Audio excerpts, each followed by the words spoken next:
Shout out to US ARC and all US ARC members. If you don't know what US ARC is, don't be ashamed. Just go ahead and click the third link in the description below. See what US ARC is all about, okay? You never know when legislations are going to hit your backyard, so that's why it's very important to consider becoming a US ARC member today. These numbers really do matter, and they look at it for consideration when it comes to battling legislation. So first and foremost, thank you, Phil Goss. Thank you to anybody out there who partners up and volunteers with US ARC organization. Thank you for anyone out there who's a US ARC member. And if you can't become a US ARC member today, please talk about it on your platforms. Let your neighbors know, let all your pet stores know what US ARC is here for, and it's here to fight for our animal rights. Thank you to every US ARC member and US ARC supporter out there. True. T-minus 30 seconds.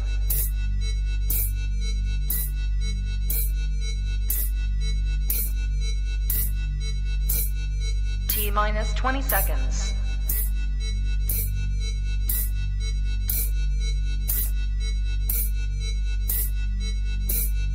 10, 9, 8, 7, 6, 5, 4, 3, 2, 1, 0.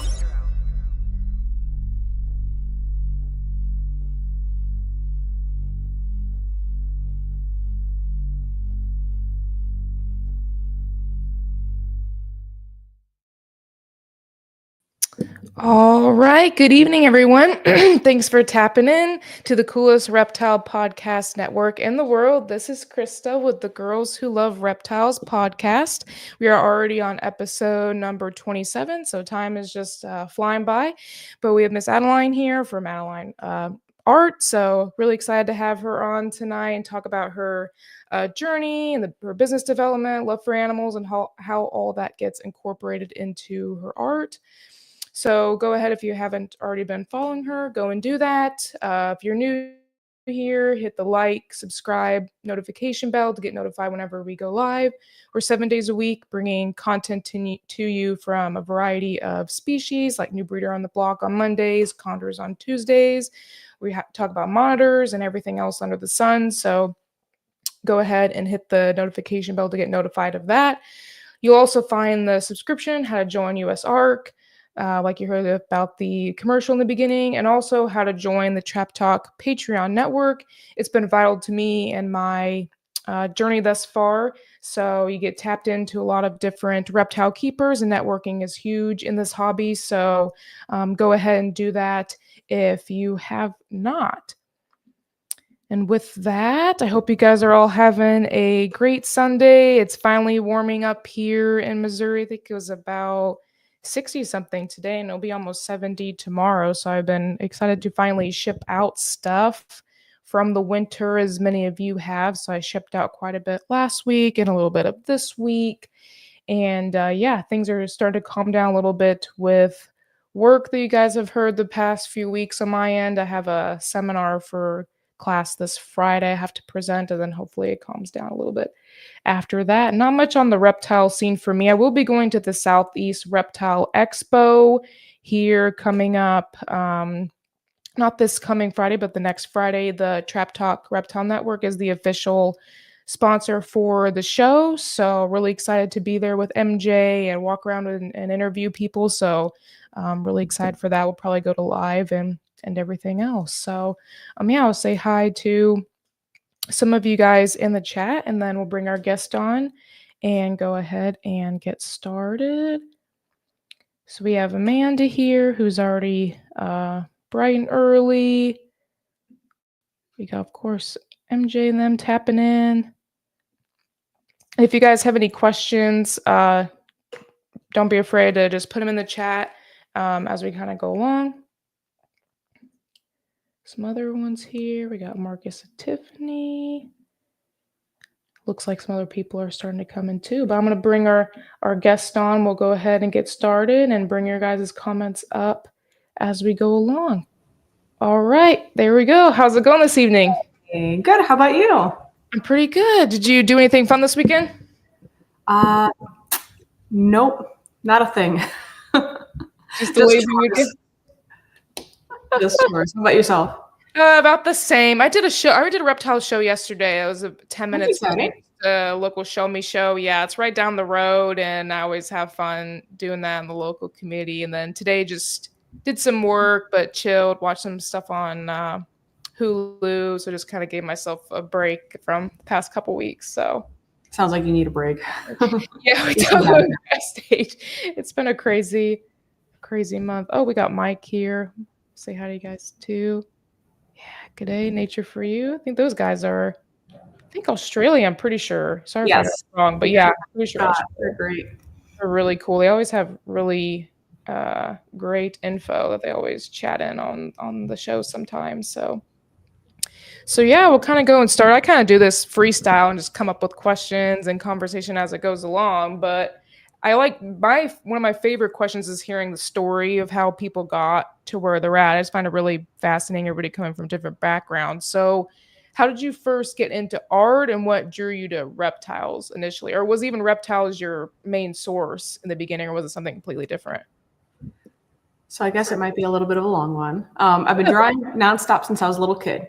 So I don't have my earliest memories of drawing because it was that far back. So I've always been drawing a lot, mostly horses, but also dragons and reptiles, and truthfully a little bit of everything animal-wise, but mostly horses for the most part. So I did a lot of artwork as a kid, and simultaneously I grew up in a household with a lot of animals. So I'm very grateful that both of my parents were very encouraging of keeping reptiles and amphibians and learning about these animals as opposed to being afraid of them. And so I grew up, my parents used to tell me stories about like a wild-caught retic they used to have, and we had ball pythons at home and boas. So that was all pretty normal to me. That's what I grew up with. I did have free range of my parents' biology textbooks. And so scientific illustration was always something that I was pretty drawn to. So I guess at school, and I don't even remember this. This is from what I was told. My parents got a call from the school once, and I was like probably like 5 maybe, or like 4. And they're like, okay, like, what's this about? And they're like, well, she's drawing things and we just want you to be aware of them. They're like, okay, what is she drawing? Well, I was drawing the gestation stages of a dog with puppies in utero. Oh, wow. Cool. And just because I thought it was really cool that I saw this in a textbook and I wanted to draw it myself, and they're like, we just want to make sure everything's okay. So that was like the kind of stuff that I was just drawing as a kid. I wanted to be a vet pretty much my entire childhood. Oh, wow. And I did a lot of artwork in high school, but pretty much as soon as I graduated and started working, I didn't really have time for it anymore. I focused in my, I guess, career with animals. And so because I was so focused on that, I would maybe doodle a couple times a year for friends, but nothing serious. And truthfully didn't really do any artwork for about 8 or 9 years until I would say 2019 is when I started really creating again. And it was due in part to me leaving the animal industry. So I had moved out of state to Indiana to be a full-time graphic designer. And Chris, my husband, is a photographer. So we were a graphic design photography team. Cool. We had left working with animals, or I left working with animals to move out of state to do this. And I'm like, okay, I've got a grown-up job, a salary job. Like, it's time to be super serious.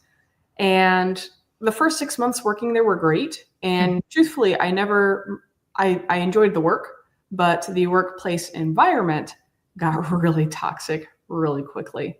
And so going from a very tight-knit group of people that I had worked with previously at the pet shop to, okay, now we're in this awful toxic situation that we moved out of state. Like, I'm away from all of my friends and people that I've known forever that have been keeping reptiles. And now we're kind of alone in this. And so I started picking up artwork after work as a way to kind of get back into that again. I needed something to like de-stress. And so I started doodling and doing the Inktober challenge. And for anybody not familiar with it, it's basically a prompt list for every day in October with a different theme. So you draw based on whatever that theme is. And I didn't have a lot of time because my 9 to 5 really turned into a 9 till 8 or 10. And so I would draw little 1-inch by 1-inch squares and do little animal drawings based off of those days. So started doing that. And then a friend asked if I had an art page. And I was like, an art page? Why would I have an art page? stupid. Ended up making an art page just as like a place to collect all of my artwork. I just figured it would be for me, like, oh, this will be the spot that I put it all in. And next thing I know, it kind of snowballed where just from friends in the community wanting either portraits of their animals or wanting to support me or, you know, wanting to get logos made, it kind of very quickly turned into a side hustle.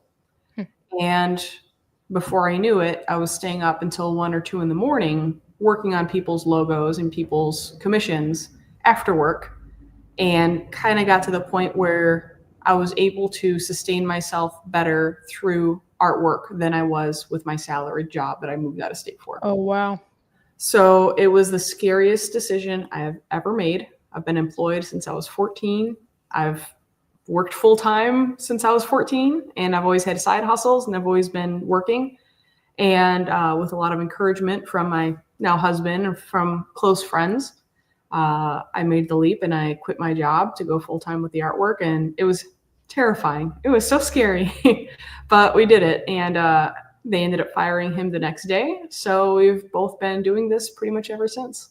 Wow. So they fired him because you had left, or wow. Yeah. So because I had left and Chris was going to keep working there, the owners were pretty toxic and pretty nasty. And from what he told me, it felt like is when he got there, they were asking him if I was going to reach out to them again or anything. And he's like, no, she's done. And he's like, it kind of seemed like they wanted him to beg or try to appease or fix the situation. And he was like, yeah, no, she's done. And they're like, okay, well, I think it's time for us to go our separate ways. And he's like, okay, that's fine. And he said they looked pretty surprised, but truthfully, a huge weight went off of his shoulders. Yeah. Because that situation got pretty bad. So yeah, he packed his stuff up, and then we both had like one of the best days ever.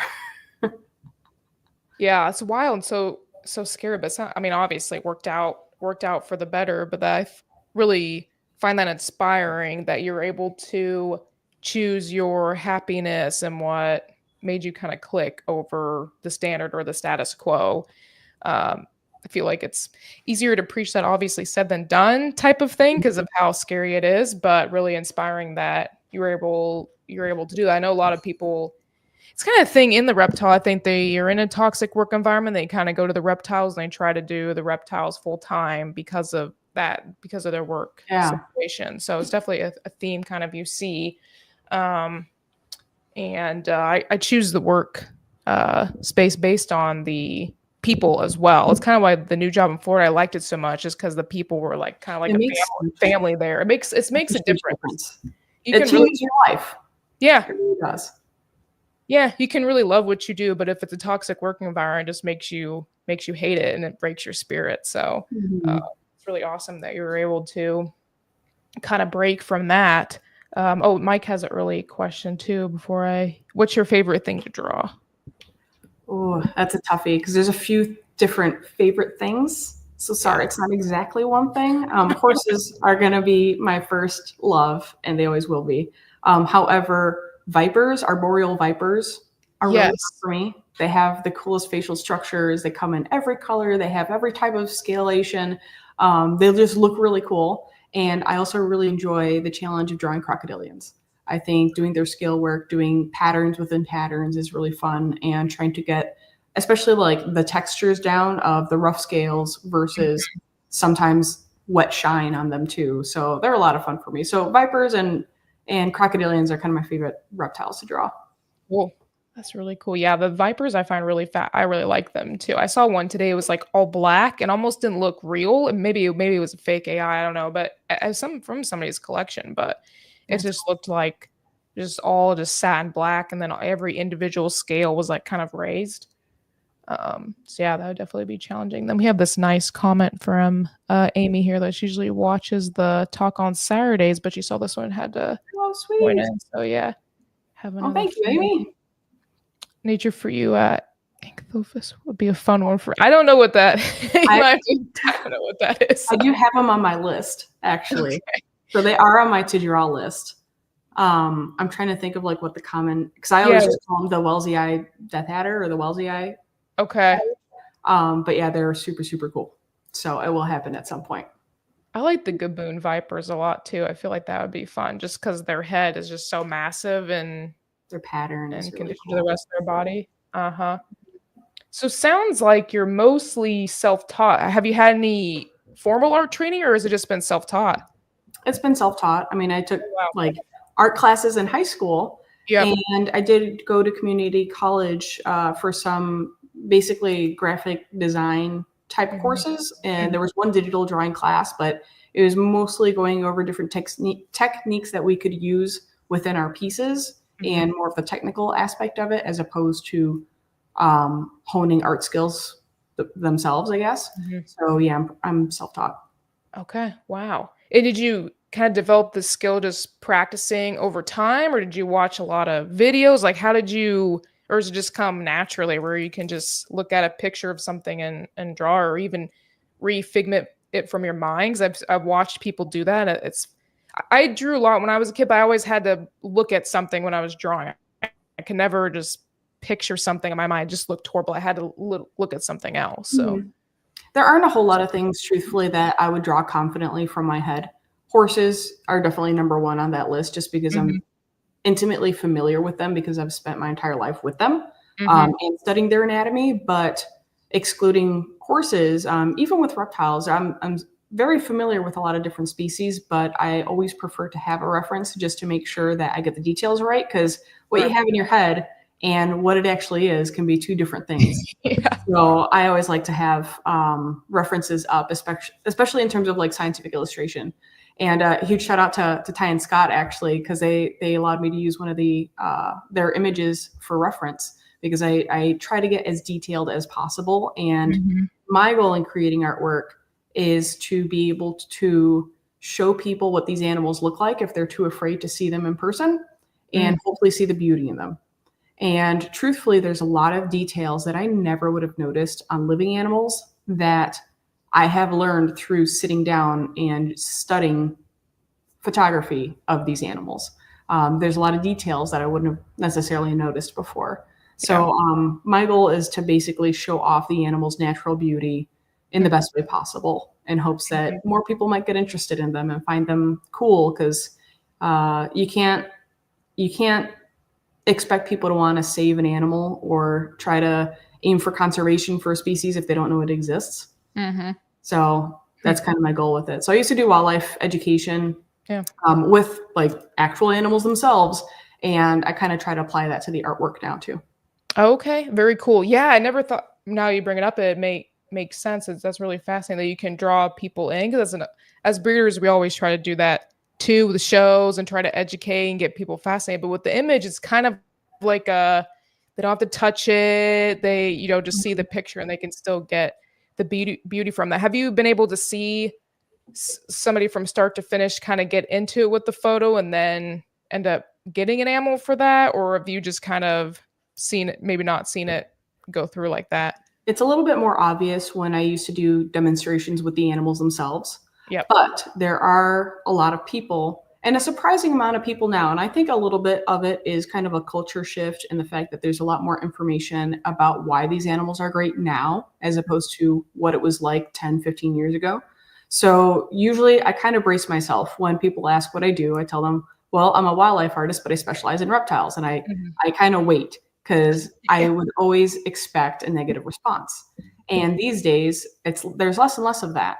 And even when there's a little bit of a negative response, there's usually a bit of a curiosity of like, okay, why is this lady drawing them? Like, why? And I give them a little bit more background on these guys, Bob. And I know, interest where they now want to learn more about them, which is great. Oh, that's really cool. Yeah. Okay. That's really interesting. You've seen a shift kind of over time. That means that we're doing our jobs as breeders and educators to make people less afraid of them and to change that perception that all reptiles or snakes aren't bad. Because I get a lot of that look when I say people what do you do for fun? I brood reptiles, and they're like, what? What's that? Or even what I do for work, like research, and it's like, what? Vet research? They don't really make the connection quite at first, but Yeah, it's still very interesting to at least open up that conversation, regardless of how the other person feels, for sure. And Bob, I will draw your dog. Oreo, yeah. Might be difficult. He's got all those wrinkles and everything like that. He's so cute though. He's such a good boy. He is cute. I love the bulldogs. They will keep vets in business for sure, just due to their anatomy. But they are so cute. I love the Frenchies. I've always been tempted to get one, but They're a disaster. They're a disaster. Our last one was a Frenchie. Our last one that passed was a walking medical disaster. I'm like, I love him so much, but man, like I've only met one and a half that haven't had medical issues. Yep. Allergies or behavioral, they kind of run the gamut. So I'm in a group chat with some of my friends from vet school. I think every day they complain about a Frenchie or something. They're so cute though. They are. Oh, they're little clowns. I love them. They're cute. Thanks, Bob, for tapping in. But yeah, they'll keep vets in business. Oh, that's an interesting question too. Becoming a tattoo artist. All right. Hey, have you ever thought about that? In high school, yes, a little bit. I thought it would be cool, but then I found out that you really need to apprentice for a couple of years before you really go all in. And I've pretty much been dependent on myself since I was a kid. And so I knew I wouldn't have a couple of years of being able to apprentice or being able to intern because I needed to work. And so it wasn't really anything that I ended up pursuing. I appreciate tattoo art. I love tattoo art. I follow a lot of tattoo artists and I have mad respect for them. But truth be told, that isn't something that I have a huge personal interest in. So I kind of want to draw for me now. And it's taken 4 years to really get to this point of being able to start to draw for myself. And with tattoo art, you're pretty much exclusively doing artwork for other people that fits on their bodies, that will age well. And there's a lot of different factors that go into it. I can't necessarily come up with a drawing and it'll become a good tattoo.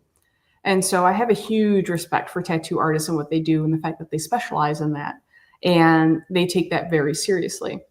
And so I have a huge respect for them, but it isn't something that I personally will pursue. But I definitely love to support it. I mean, I need more tattoos myself. And it's funny, I've only designed one of the tattoos that is on me, and that's on my hip. It's a horse tattoo. But everything else I've had done and designed by tattoo artists that I admire. Really? Oh, that's interesting. That's really, really cool. I'm tempted to get a tattoo this summer. I think I've had one that I've saved ever since vet school, and I need to just pull the trigger probably on my forearm or something. But I've had okay, when I'm finally done with being in school for ages, I will do that, and I'm coming up on it. So Nice. Maybe I'll get that done to. That'll be exciting. Yeah, we'll see how that goes. But yeah, that's also interesting. I couldn't imagine drawing somebody on somebody else. I'd be afraid that it would turn out well, or the aging, or if it's like their girlfriend or something, they break up. I guess that's their issue, but I always want someone to be happy with the product, in this case, their life. So I knew I wanted this sleeve for about 6 years before I had it done. And his name is Mark Hladish, Midwest Love on Instagram. And he was actually a customer at the pet store I used to work at. And so I used to sell him crickets for his chameleon. And we were talking art, and he showed me his work, and I was like, this stuff's amazing. Like, I want something from you someday. And I was like, you're going to do my tree monitor sleeve. It's going to happen. I don't know when it's going to happen, but it's going to happen. And I was able to get that done a couple years ago. And so happy I did. That's awesome. What was the trigger in getting it done finally? Dinero. Oh, okay. Yeah, that makes sense. They're not cheap. That makes sense. Especially with somebody with like so many different hobbies, it's very hard to prioritize that when that's really kind of a luxury for me. Usually my money goes to I mean, when it's not going to the business, which 90% of it just goes directly back into the business, the rest of it goes into the animals for the most part. And so there wasn't really a whole lot of extra wiggle room for much ink, and being able to get a full sleeve, like it did take some time to be able to get it done, but I'm super glad that I did. Yeah, I've heard some of my friends at school have them, and I forget that they're pretty expensive, especially if depending on the well done. Yeah, I think mine will be pretty small. So I may get some watercolor done on it to probably make it more expensive, but something smaller. So yeah, very cool. Let me see if there's any other early chats before I oops, I lost my screen here. Okay, there we go. Oh, this is cool. This is a nice. Oh, you guys are so kind. Thank you. Yeah, a lot of you guys are late tonight, coming in a little bit late. So, was there anybody talk a little about the tattoo artists? But were there any other artists that like influenced you? Yes, actually. Tel Hicks is kind of my number one inspiration in terms of herp art. So I've been a huge fan of his work since I guess, got into the hobby around 2011 or so. So he's been a huge inspiration. There's a lot of old-timey equine artists that I absolutely love. But there are a lot of artists. Veronica Steiner is an artist that I've always admired. Emily Burke's work I've always admired. And so, I mean, the reptile art, in terms of reptile artists, there isn't necessarily a huge number of reptile artists, but it's really awesome to see that grow a little bit more and seeing people start to do more artwork and dabble into it. And that just makes me super happy to see. I always love encouraging other artists or new people wanting to get in. I mean, I would say Tel Hicks is probably number one on that list of inspiring people. Okay, I'll have to look up some of his. What does he draw? Is he a reptile, or what does he? Primarily, his work is incredible. I highly recommend you check him out. So he's from the UK, and he specializes in herps, but has done a lot of other animals as well. So he's done hummingbirds, you know, a lot of animals from the Southwest US, a little bit of everything, but his reptiles are absolutely phenomenal. And Tel had an accident several years ago that left him paralyzed. And he only had the use of 3 fingers and was still painting and creating absolutely incredible work with just the use of his fingers. And he's one of the kindest people. I've never met him in person, or I guess I've seen him in person, but I was always too shy to say anything, and I wish I would have. But I have video called with him. Usually throughout the NARBC shows, Bob Ashley will bring him around on video call, and I'll chat with him a little bit and see how he's doing. And he's like the kindest, just sweetest person, always so encouraging. And so that really means a lot to me. Yeah, that's awesome. That's Bob. Thank you for my super chat. 11th best reptile artist. Is that like a inside joke for why 11th? Number 11. Woo woo. You make top 10. Oh, yeah. Okay. Bob's funny. He's so hilarious. One of the most down to earth breeders I've talked to. So I really appreciate that about him as well. Super excited for the show coming up in 2 weeks. We talked a little bit backstage, but you'll be there. I'll be there. It's going to be a lot of fun. I'm super stoked for it. It was a great time last time, and I think it's going to be even better this time. Yep. I am super excited. And when I move to Florida, it won't be too terribly far from me, so I'll be able to go pretty regularly. But for Missouri, it's very easy. It's like an hour plane ride directly to there. There's a ton of Delta flights from Missouri to Atlanta, so it'll be a really easy trip. So but yeah, it's really cool, interesting with the fingers though. Sometimes like people who go through challenges like that, I find it very inspiring how they're able to kind of push through and not use that as like a detriment to them. So it's always like, I shouldn't really complain about how hard my life is. There's always somebody out there that has it harder than me. So I pulled my back today and I'm like, oh man, that's nothing. I gotta start whining over here. Yeah. So I've been last week. I'm so busy with work, and I'm like, I should really just be gratitude or have, be gracious that I'm in this spot. So yeah, there'll always be somebody that's having a harder time than you, and they're able to push through it and do amazing things. So it's very inspiring. Really, really cool. Do you keep reptiles yourself, or which species do you have, and how have those inspired your work? So I've kept a very big, diverse group of animals. I currently keep tree monitors and breed red striped gargoyle geckos. So I have Ranus macraei, Bakari, and Risingary. And I've got the gargs, and then we've got some crusteds at home that belong to Chris's little brother that we got him actually at the last Southeast Reptile Expo. And tree monitors have really become my love. So I got my first pair in 2017, and pretty much from there, they have become my favorite types of reptiles to work with. So I have had a lot of different species in the past. I used to work with a lot of retics. I had Amazon tree boas and emeralds, and was breeding Ackies and had several different monitor species. But tree monitors really became my favorite. They're so personable and so curious, and have such a wide variety of personalities. They are just really, really fun when they're really fun.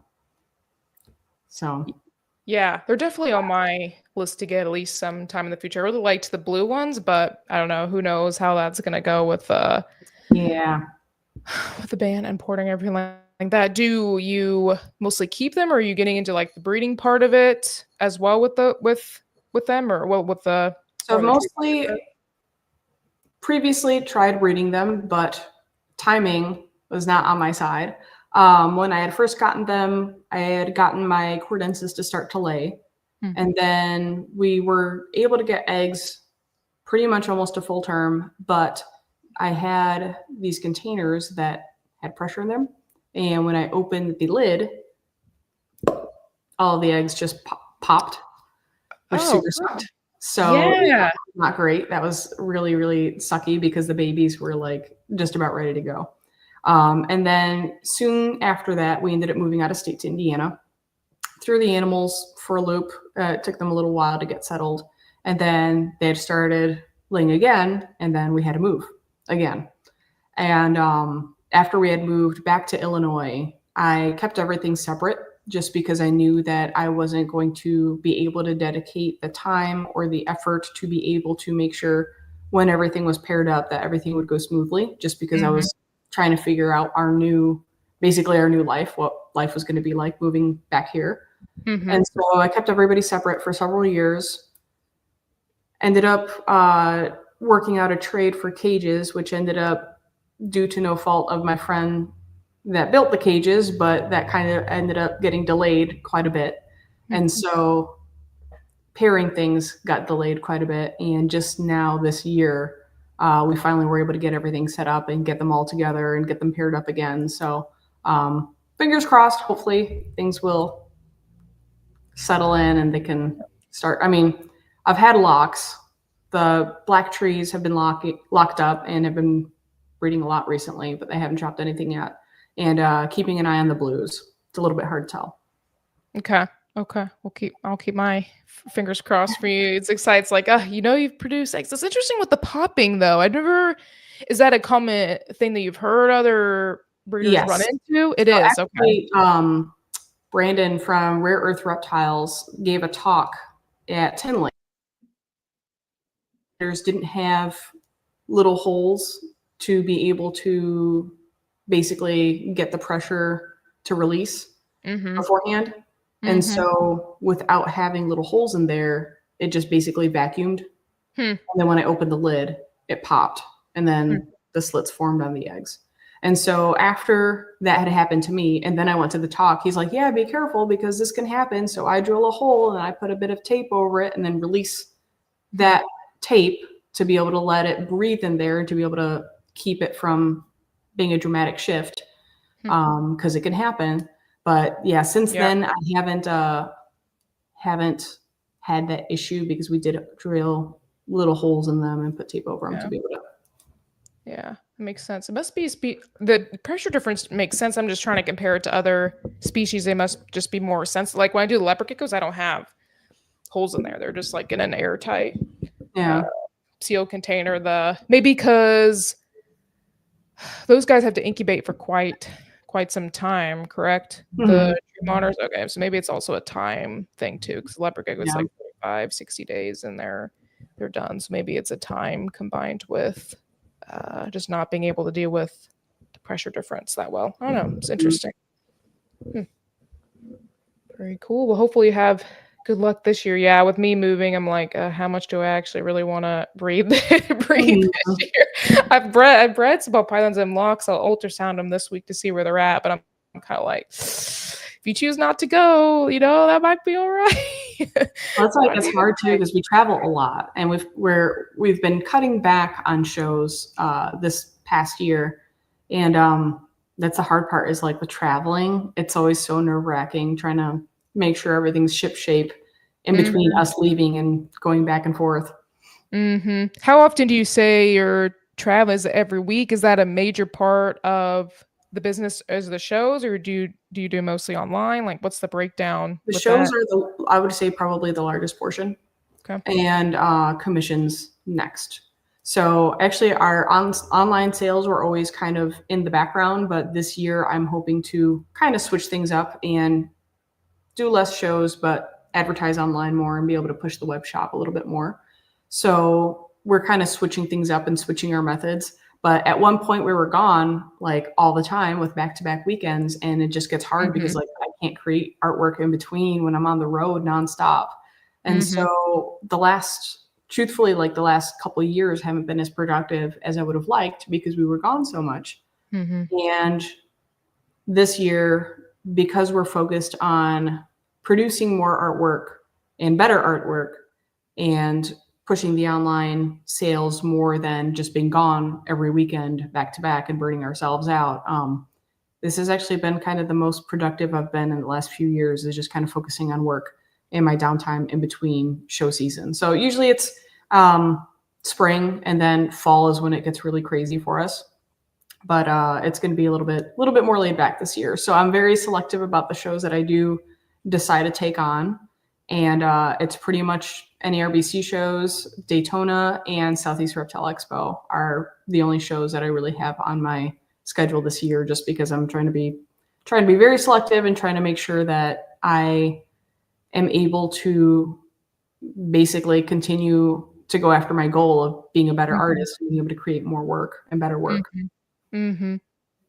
Yeah, it's interesting too, more on the breeding side, saying which people do mostly online, which people do the shows. I really commend people that do the shows, because I just do like the local ones here, but there's been times where I've done one every weekend, and that whole month I'm like, okay, I don't want to do. I don't think I'm really built for. I'll do one now and again, but I don't want, the side business or whatever, a side hustle or whatever I call it, to rely on the shows, because it's not like I hate it, but it really drains me. So I don't know if I'm quite cut out to be a show warrior and do that all the time. I don't think it's for me.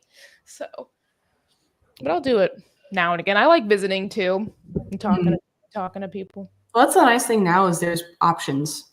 You don't have to be there physically at every show anymore. If you want to be online, you can be online too. Like you've got a little bit more flexibility in terms of different platforms you can sell your animals on or move your animals. Right. Yep. I totally agree with that too. And the shows, from an artwork, what have you seen, like a pattern of what sells the best at shows, or is it hit and miss? Because I feel like with the reptiles, it can be hit or miss on what people are getting. So location is a big one. Location in the show? Yeah. No. Location of where the show is really big in terms of determining what our best sellers are going to be where. This is something that I never would have known until I started branching out and doing other shows. So me being Chicago-based or Chicagoland-based, Tinley was always my home show. And Sewerfest, Tinley and Sewerfest were the only two shows that I basically had done from 2011 until 2020. So it was always Wisconsin, Northern Illinois. And what we keep in Wisconsin and Northern Illinois are primarily, geckos, ball pythons, your typical pet stuff. Not a whole lot in the world of turtles and tortoises, medium amount of colubrids, kind of depending on the species. But holy cow, going to Daytona for the first time was the biggest eye-opening experience for me, because guess what I didn't have? Everything people were asking for. I had no alligator art. I had no turtle tortoise art. I had no tegu art. I had no iguana art. I didn't have any sea turtles. I didn't have anything that people were looking for there. And I had retic stickers. So being able to figure out what people are looking for, where we're going, became new and eye-opening to us. So now I try to bring a lot of like Florida favorites to Daytona when I do go there.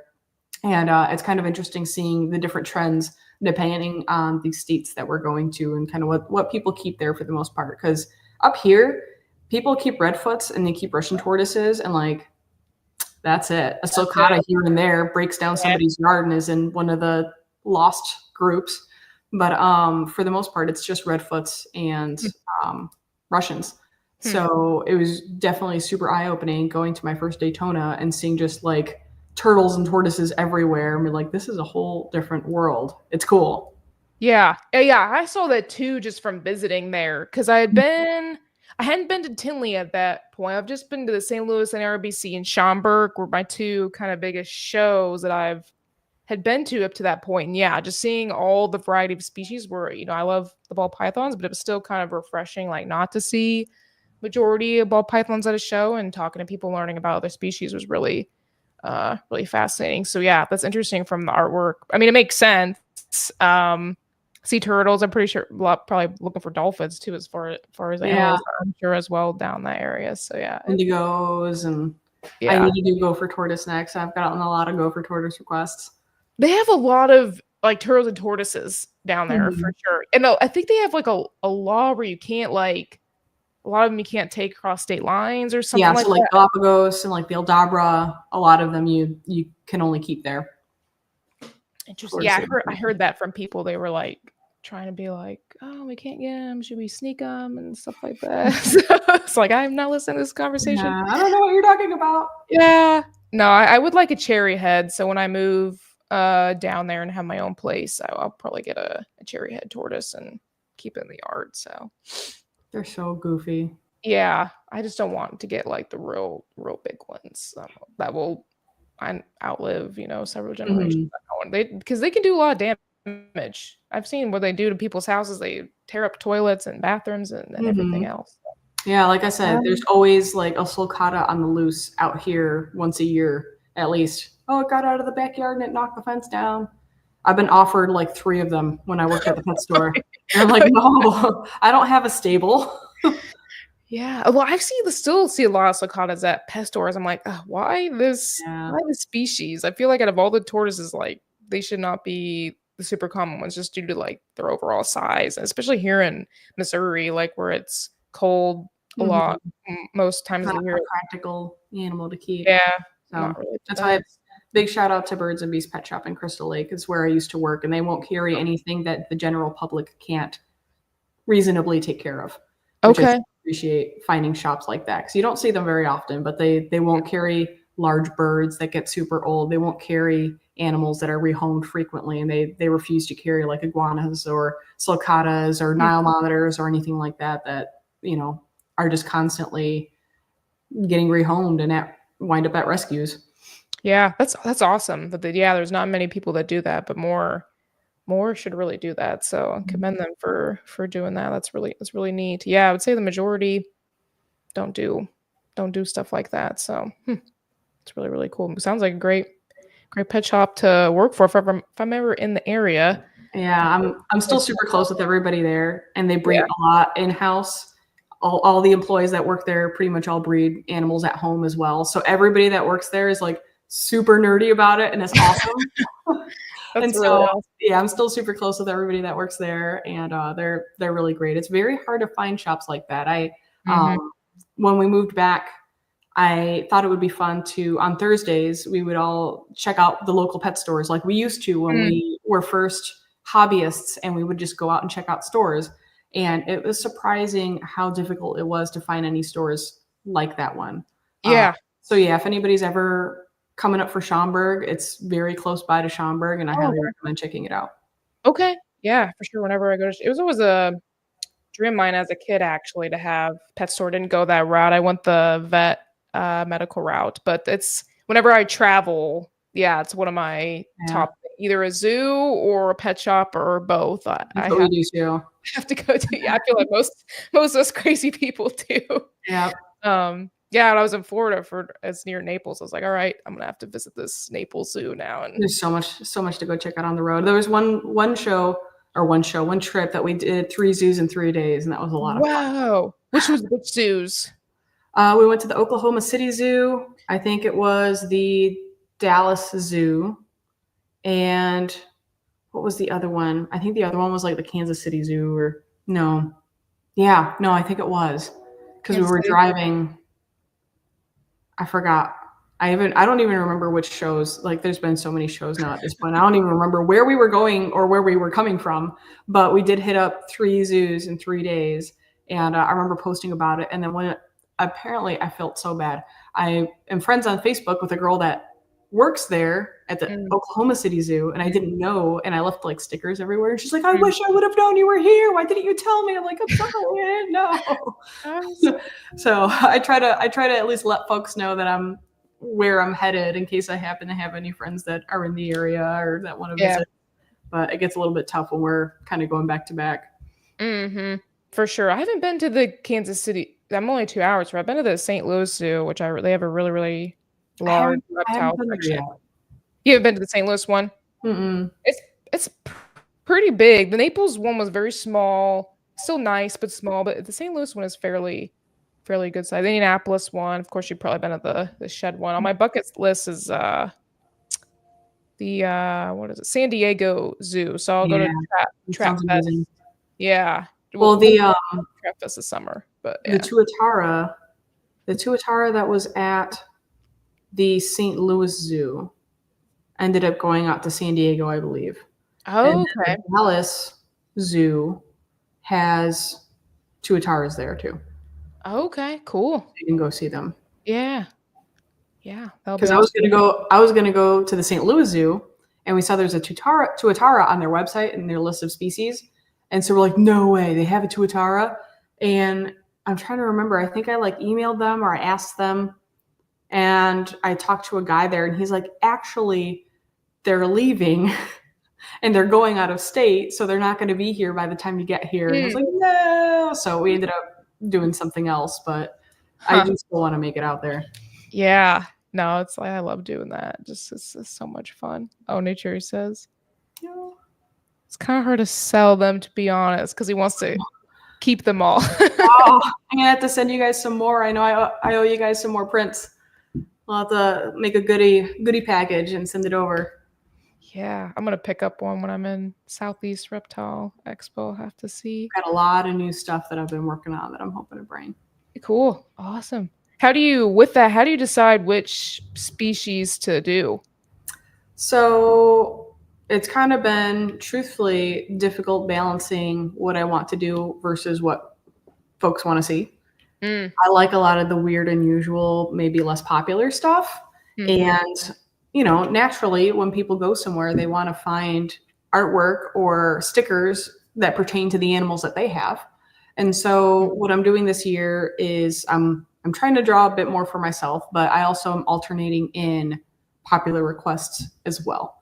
So instead of doing back to back to back drawing for everybody else, I am alternating popular request with something that I want to do. Okay. So kind of keeping it fresh that way a little bit more. Yeah. Making yourself happy, but also trying to gauge what the customer wants as well. Okay. Cool. Well, it's kind of going to do those little commercials really quick as we reach halfway mark. So yeah, we'll play those real quick and then we'll finish it up after that. If I can find them here. All right. Yep. Okay. Sorry for the interruption, folks, but a quick word from our sponsors.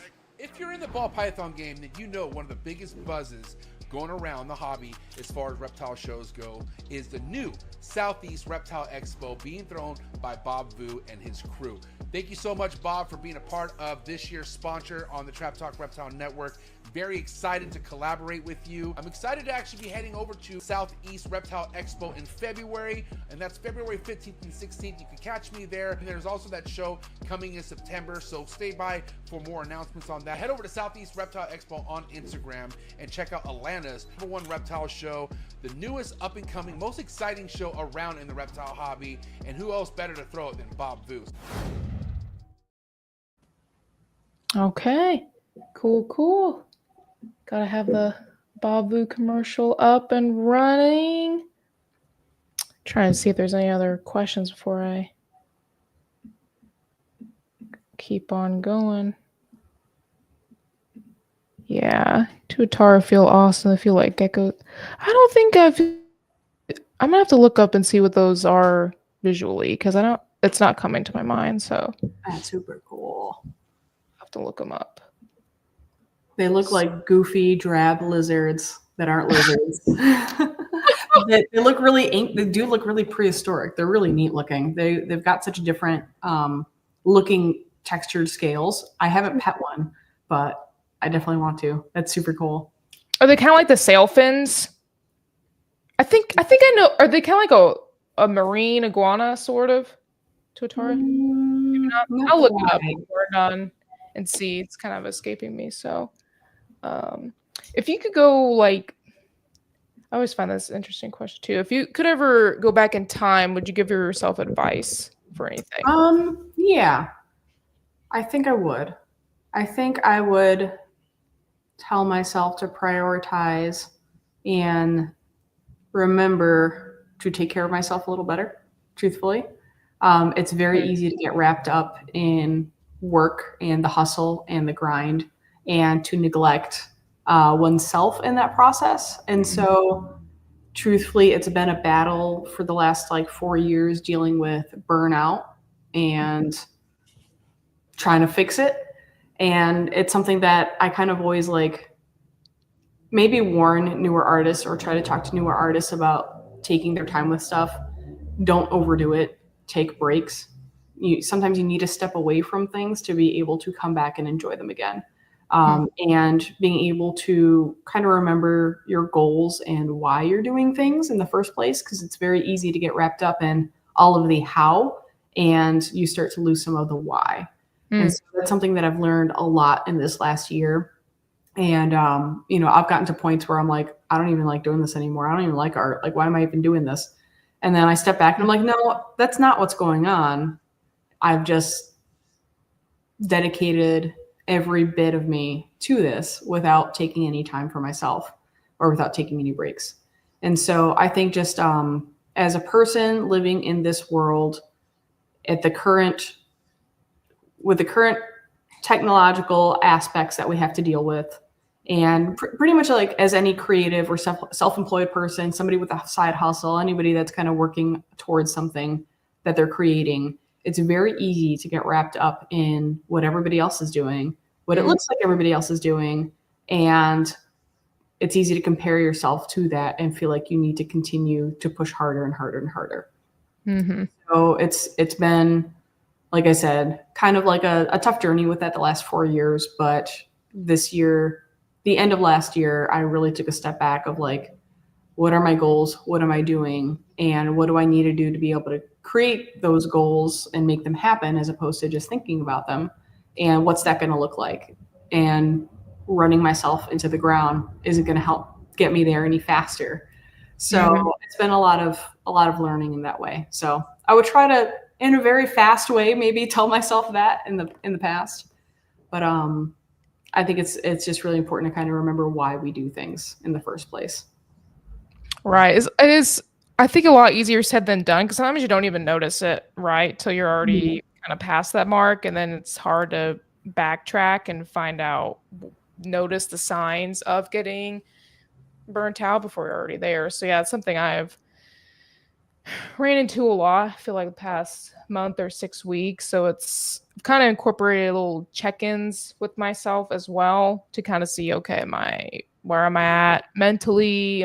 Do I still like doing what I like? If I don't, then a lot of things have happened where I kind of focus more inward. I don't go out with friends that much. And that's kind of a sign that, okay, I'm not something is not healthy, and trying to fix that too. Affirmations is something that MG kind of brought to me as well, but something I've been incorporating. I don't do them daily, but I should. Sometimes I forget, but really trying on affirmations and writing stuff down. Saying that to kind of just build up confidence and going forward. I think it helps your overall mental health as well. But yes, burnout is a very, very real thing. So to kind of go to. So it's good that you've kind of noticed that has been happening and trying to fix it going forward. So again, a lot easier said than done, though, for sure. So yeah, especially when you're working for yourself too. I can imagine. That's the hard part is when I first went into it, I had a very different idea of what it would look like, and I didn't know what all it encompassed. So I had no idea that, I thought I was going to be drawing all day. I didn't know that I'd have to do my marketing. I'd have to work with clients. I'd have to do my own accounting. I'd have to set up all my social media stuff. Okay, well, now nobody's going to know what you're doing unless you start posting about it, making photos and posting the process. And okay, now Instagram Reels are a thing. So now you need to start doing videos because they're not pushing photos anymore. And it's so much that I never would have thought of. And now we're learning about videography, and we're doing live streaming, and we've got multiple different cameras. And it's a lot of stuff that I never anticipated learning that truthfully, if it weren't for all this, I don't think I would go out of my way to learn. But because this is a different world than it was 10 years ago, it's something that I'm willing to learn, and I'm interested in learning, but it is a lot. And so it's definitely been interesting trying to figure out all the different aspects of this and experiment and try different things too. We've tried certain things and they worked great, and other things, we ended up changing and tweaking. So we're kind of always in the process of changing and tweaking things. At the end of every show, we talk about what we would like to do next and what we would like to improve or switch up. So if you ever look back on our early setups, it changes a lot throughout every show. So we're always tweaking and adjusting and moving things and doing things differently. So it's definitely been an interesting ride. And one of the question I had too in the back end, I will ask it now, but it kind of goes with what you were talking about. But how have you seen art both in your business evolve over the last 10 years, and how have you seen it grossly? How has it evolved? Maybe just animal art. It doesn't have to be reptile art, but yeah. I've been primarily reptile art for the last 4 years, and actually just now this year, I'm starting to branch out into the other animals that I've worked with as well. So that's kind of becoming new. That it was pretty much always reptile art, but I also have a background in working in hand raising parrots. I have a background in aquatics. I did aquatics in aquarium maintenance for 8 years before getting into reptiles, but nobody knows. Oh, wow. It kind of took a back seat in terms of the different art subjects that I had. So because I have been in the reptile industry for so long, and because the artwork that I started doing primarily catered to reptile keepers, and that was a big part of the part of the reptile community. So naturally, because most of my clientele were reptile keepers, that's mostly what I did. But I do want to branch out because there are a lot of other animals that I'm very passionate about too, and that I do know a lot about, but it's just all sitting in here, and I'd like to kind of get it out into artwork a little bit more. In terms of how much it's changed, I am actually hoping to change it this year. So when I first started, and this will, I guess, maybe give a little bit more background into why my art pieces look like they do. But when I first started, I felt like I didn't really know much. I was never taught by anybody. I was just doing this and just trying to figure it out and just trying to get better. And so my goal when I first started this 4 years ago was to become as technically proficient as I could. And so that meant trying to get as many details as I could, trying to get accurate scales as much as I could, as well as pattern and structure, and kind of do scientific illustration of the animals. And because I didn't have inventory when I first started, I didn't have many animals drawn at all to begin with when I was already, now I'm full time and now I have to pay my bills. I very quickly try to make new pieces of animals people were looking for. And because of that, I didn't have time to do backgrounds. I would just do the animal on white. And so that's kind of how the animals on white started. So it wasn't necessarily because I didn't want to do the backgrounds. It was because due to time and due to me now being self-employed and needing to have more species done, that's what it's taken me 8 to 10 hours just to work on this animal itself, let alone a background. And so I would do some backgrounds here and there, but not very often, because to me, that was a luxury to be able to do. It was a luxury to be able to have that extra time to spend on a background when I needed to have another animal to be able to sell, if that makes sense. Yeah, makes sense. So that's why a lot of them are on white. I do like the scientific illustration style. I do. However, I would really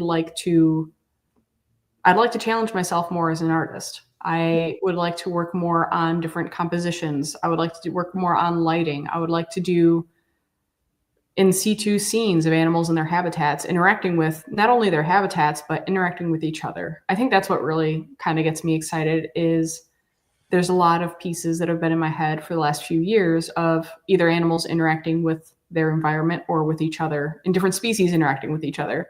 Because I just love learning about like different adaptations that they have to be able to survive in the wild and how they've developed them. And I think how animals interact with other species is just really cool. Like I'd love to know what's going on in their head.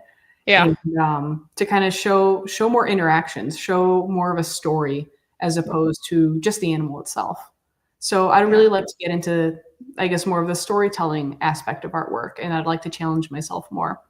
So my goal this year, not to like talk about this forever. No, I've enjoyed it. Yeah, go ahead. Yeah.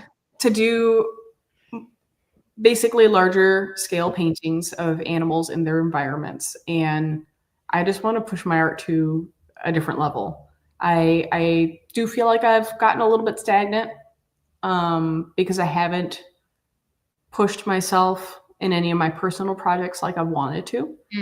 So this is kind of the year that I'm doing my best to dedicate to all of those art pieces that have been sitting in my head for so long. They need to get out. Yeah. That sounds really fascinating with the communication and socialization part of it, where us as people, we may not know exactly what they're always thinking, but we tend to put based on how our own life experiences are into that. So then it could kind of mean that painting could mean different things to different people, which I would find really, really fascinating on the emotions that are conveyed between each individual. Even though it's the same print, people will react to it differently based on their own experiences, whether with that species. So yeah, I would find that really, from a study kind of aspect, interesting to hear about that. It's kind of what, and is that a little bit with the picture behind you there? That's more of like a naturalistic. Yes.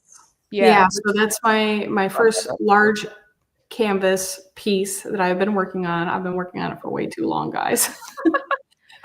I spent 9 hours on it the other day, and you can't even tell the amount of rendering that goes into leaves.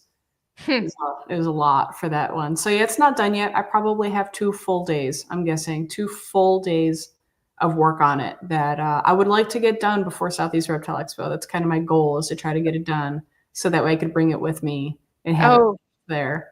Oh, cool. I'd like to see that. So like, how do you determine when a painting is done? Because I feel like you could work on a single one forever and take it so many different looks. So how do you know when to say, okay, it's finished? When there isn't any areas that I feel need tweaked, I guess would kind of be the best answer. When it comes to the pieces that I work on, it's true that like they could get nitpicked forever, but at the same time, it's very easy to overwork a piece. And so I try to give myself the grace to say, okay, we are done. If we continue, it's not going to be good for the piece or for me. And sometimes not so much in painting, because in painting, it's a little bit more forgiving if you mess areas up, you can paint over it for the most part and kind of fix areas a little bit easier. With the Copic markers that I typically use, that's a lot more difficult to do. And so sometimes, usually I'm pretty happy with a piece. I could still go back and, you know, point out things that I would change or do differently. But at the end of the day, to me, it's still a finished piece, even though I would go back and maybe switch a couple of things here and there. So it's a little bit, I guess, easier to like walk away from them with the Copics because I'm physically limited in some of the fixings, where with painting, I can kind of keep continuing to mess with it. But one thing I saw that I thought was interesting is for a big painting like that, if you stand back 5 feet and it looks good, then it's done. Is what I've seen posted online. So I just think that's kind of interesting. Because it's very easy to just get up close and like overwork it to death. I actually spent a good chunk of that 9 hours fixing a leaf that I had overworked because I sat there and I do a lot of painting at events. And so I was sitting painting, didn't have my reference in front of me, and I felt the need to paint, to be interesting. And I just kept painting and I kept painting and painting, and I didn't have my reference, and I painted a leaf, but it's not the leaf that it should have been. And so it sat here for months. It was mid-November when I had last worked on that leaf. Oh, wow. I just picked it back up again, and I'm like, okay, now I remember why it took me so long to get back to this. But I want to get as nitpicky as I can, just within reason. And so I'm very glad that I fixed that leaf. It looks so much better now than it even did before I messed it up. And I think time away from it was really good because it helped me come back in a bit of a fresh way. And I could tell at the end of that 9 hours, I was starting to have a hard time being able to work on certain areas of the piece. And that was just my brain going, okay, it's time. It's time to step away from this, take a few days and get back to it later. So it's good to refresh your eye and to take breaks from them sometimes, because it'll help you see stuff that you don't see when you're that close to it. Yeah. Has there ever been a time with the piece where you were just not happy with it, or you just work it until you are happy? Usually I just work it until I am happy with it, even if there's a couple things that I would critique. I feel like I feel like if you're really like a type A person, it'd be super hard. Like I feel like I would always want to be fixing things, and that would slow progress. So it's probably a really challenge that you have with being able to make sure things are what you want them, but not spend so much time on it where you could attribute that time to something else. Yeah. It can be a balance, especially depending on the type of work that I'm doing. So for the last, I would say since mid-November, I've been doing daily morning studies. And they initially started as an hour and a half. Very quickly got to about 4 hours each.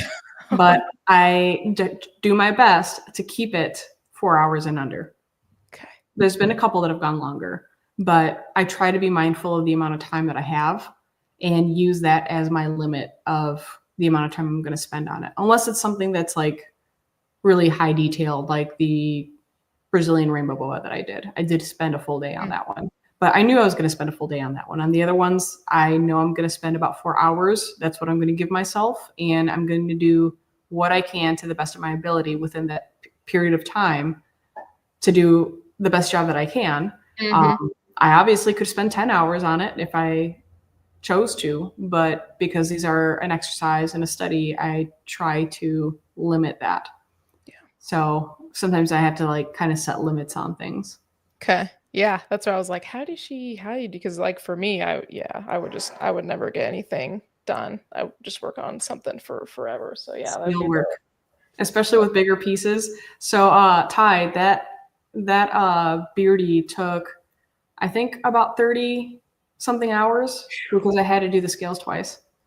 And so like some of the larger pieces will take between 20 and 30 hours, sometimes more, if I'm doing scale by scale accuracy. So It can be pretty time consuming, but for pieces like that, and there's a commission I'm currently working on of a green tree python that is absolutely a phenomenal looking animal. And I know I'm going to spend as much time as I can on it.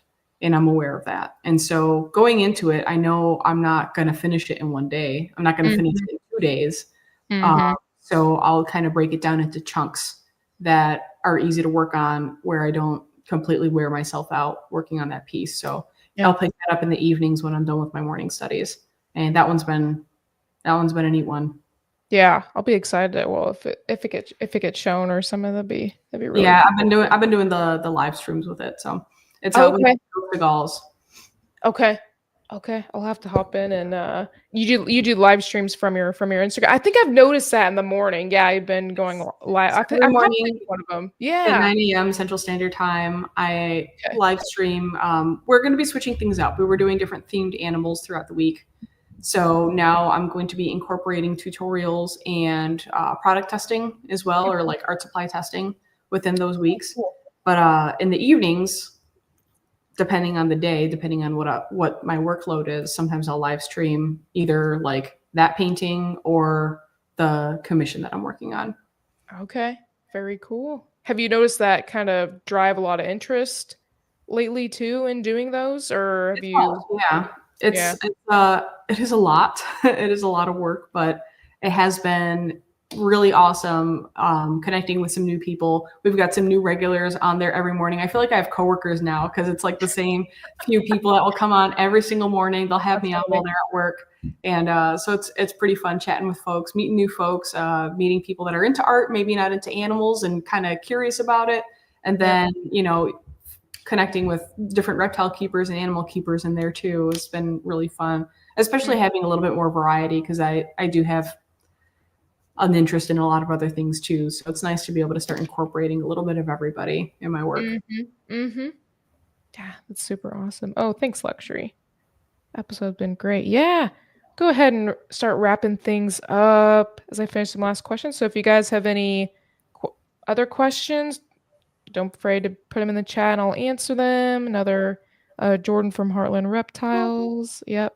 Another fan. Yeah. A lot of people have tuned in. So appreciate that, guys. So yeah, if you have any questions, put them up and we'll start kind of wrapping things up. How do you talked about little changes that you'll be doing. How do you see your business like growing in the next 5 years? Are there any major goals or milestones you'd like to hit, or how do you see it evolving? It sounds like you're kind of starting with the other species, so I'm assuming you'll carry that, but I don't know if there's anything else you're kind of wanting to. Yeah, we've been pivoting. So the goal is to be able to start posting more YouTube videos, walkthrough videos, showing a little bit more about the process as well about the animals themselves.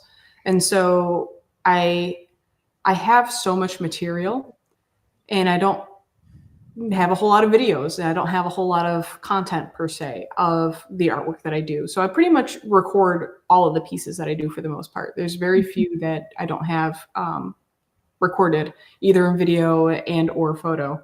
And so we're hoping to start getting a little bit more of an online presence going, especially on YouTube. But the ultimate goal is to be able to get to a point where I'm able to create the pieces that I want to exclusively and focus on kind of the higher end fine art part of things. So truthfully, I've never done an art show. I've never entered into the art world at all. I have been doing reptile expos and in the animal industry, and that's something that I'm comfortable and familiar with, but I am not familiar with the fine art world. And so it's something that I'm interested in learning more about. And I think it's going to be a good direction to kind of start looking that way as well. And continuing to broaden the different species that, I've worked with and that I'm familiar with too.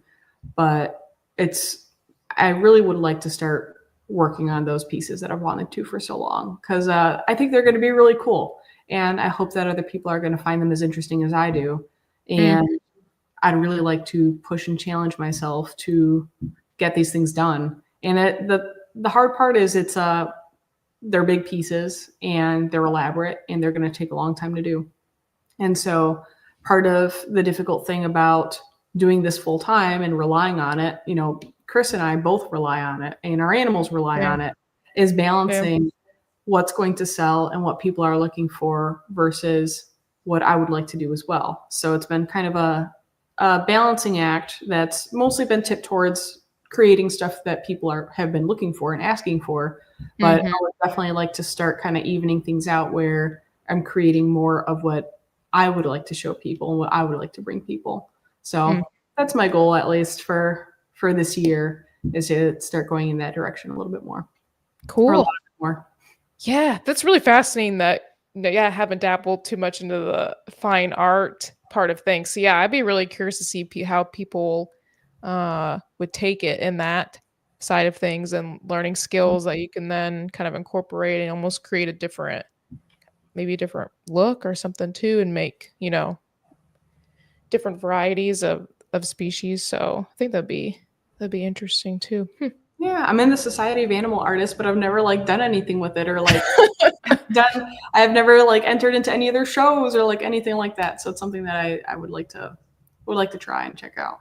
Yeah, I have to prioritize it because busy doing.